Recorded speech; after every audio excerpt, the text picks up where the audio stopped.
What happened in early 2025 sent shockwaves through Canadian politics and will reshape the nation's future in ways most people can't even imagine yet. On January 6, 2025, Justin Trudeau made the stunning announcement that he would resign as Prime Minister, but that was just the beginning of a political earthquake that's still reverberating. The man who replaced him isn't just another politician, he's someone who's been quietly preparing to completely transform how Canada operates on the world stage. And here's what nobody saw coming. Mark Carney, the former governor of both the Bank of Canada and the Bank of England, won the Liberal leadership and is now implementing changes that will fundamentally alter Canada's economic, environmental, and international policies forever. Most Canadians have no idea what's really happening behind the scenes, and the implications are absolutely massive. Before we dive deep into this story that's being underreported by mainstream media, make sure you hit that subscribe button because we're about to break down the most significant political shift in Canadian history. Give this video a thumbs up if you want to see more in-depth analysis like this, and drop a comment below telling me what you think about these dramatic changes happening up north. Let me paint you the full picture of what led to this moment. Because this wasn't just a simple resignation. This was a calculated political chess move, years in the making. Trudeau faced increasing pressure from members of his own party and sustained low opinion poll ratings, but the timing of his departure was strategic. He didn't just step down, he orchestrated a transition that would put Canada in the hands of someone with unprecedented international financial experience at a time when the country desperately needs it. Mark Carney is a newcomer to elected politics, but he brings decades of experience in finance that no previous Canadian Prime Minister has ever possessed. We're talking about a man who ran the central banks of two major countries, who understands global financial systems better than virtually anyone in politics today. But here's where it gets really interesting. Carney isn't just bringing his banking expertise to the role. He's implementing a completely new approach to governing that combines economic strategy with climate policy in ways Canada has never seen before. He immediately reshaped his 24-person cabinet, cutting almost half the ministerial positions he inherited from Trudeau. This isn't just bureaucratic reshuffling, this is a complete restructuring of how Canada's government operates.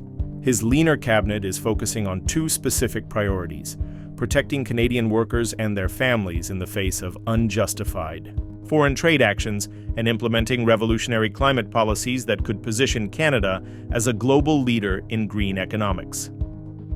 The timing couldn't be more critical. Trump's frequent attacks on Canada's sovereignty have infuriated Canadians and led to a surge in Canadian nationalism that has bolstered Liberal poll numbers. Carney is riding this wave of nationalism, but he's doing something incredibly smart. He's using this moment of unity to push through policies that would normally face massive resistance. In his acceptance speech, Carney tackled the Trump tariff threats head-on, saying, "Donald Trump, as we know, has put unjustified tariffs on what we build, on what we sell, on how we make a living." But here's what most people are missing. This trade conflict with the United States isn't just about tariffs, it's giving Carney the perfect cover to implement a complete economic restructuring that will make Canada less dependent on the US market. He's using his central banking background to understand something that traditional politicians miss. Economic independence isn't just about trade deals, it's about fundamentally changing how your economy operates. As a central banker, Mark Carney led the push on understanding climate risk, and now as Canada's Prime Minister, he's maintaining that same focus. This is where the real transformation begins. Carney isn't just talking about climate change, he's implementing financial mechanisms that will force the entire Canadian economy to shift toward green technologies. He understands that whoever controls the green economy of the future will dominate global markets, and he's positioning Canada to be that dominant player. Think about this strategically. While other countries are fighting over traditional resources and trade routes, Carney is quietly building Canada into the world's first truly green superpower. He's using his understanding of global finance to create incentives that will make Canadian businesses pioneers in sustainable technology. This isn't just environmental policy, this is economic warfare disguised as climate action. The changes he's implementing in government structure are equally revolutionary.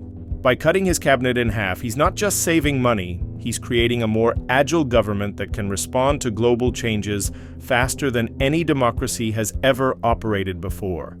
His mandate letters to ministers emphasize meeting unprecedented challenges with both disciplined focus on core priorities and new approaches to governing. This is a complete departure from traditional Canadian political culture. Carney took over at a tumultuous time in Canada, which is in the midst of a trade war with longtime ally the United States and must hold a general election soon. But here's the brilliant part: he's using this crisis to implement changes that would be impossible under normal circumstances. When a country is under external pressure, citizens are more willing to accept dramatic internal changes. Carney understands this psychology, and he's leveraging it masterfully.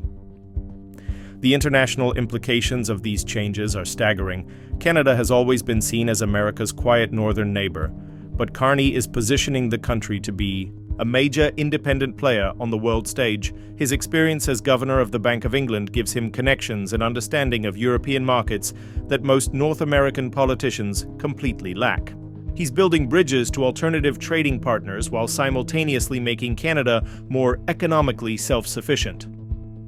In 2023, Carney became co-chair of the World Bank's Private Sector Investment Lab, which means he has direct connections to global investment flows that other politicians can only dream of.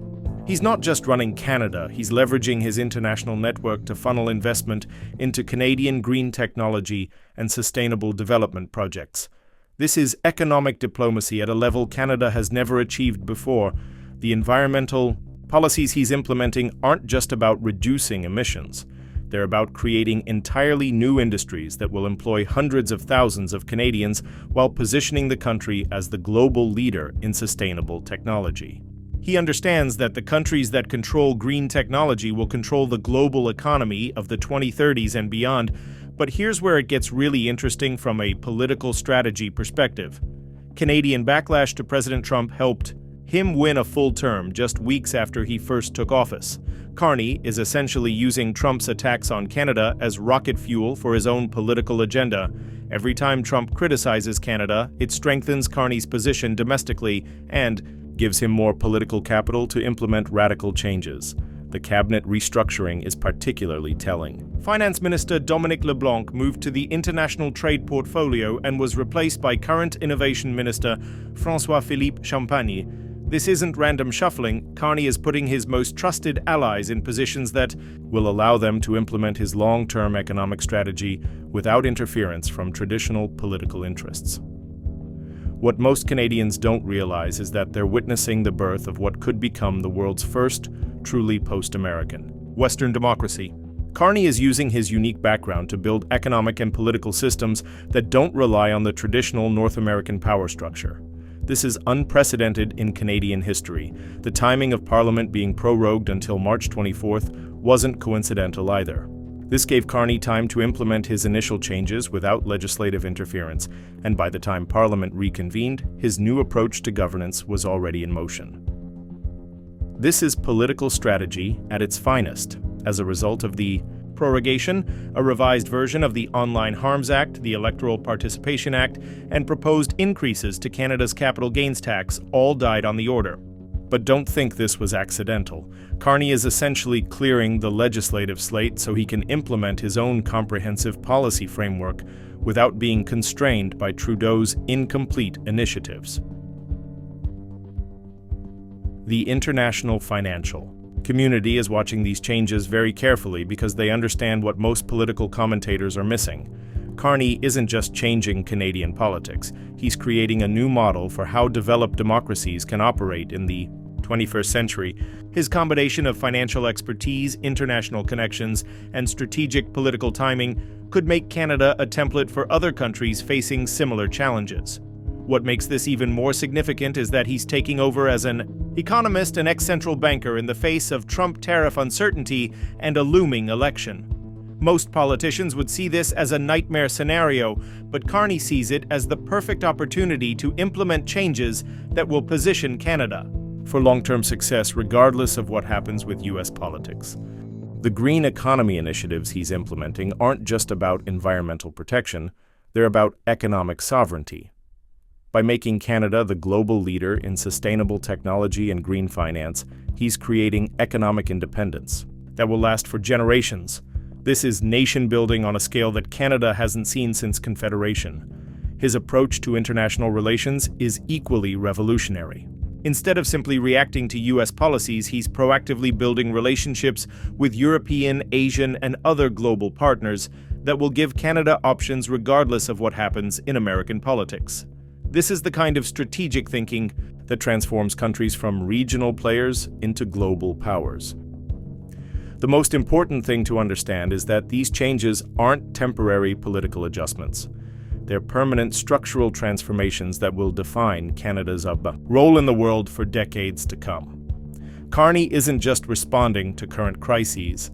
He's positioning Canada to thrive in a multipolar world where the traditional Western power structure is rapidly changing.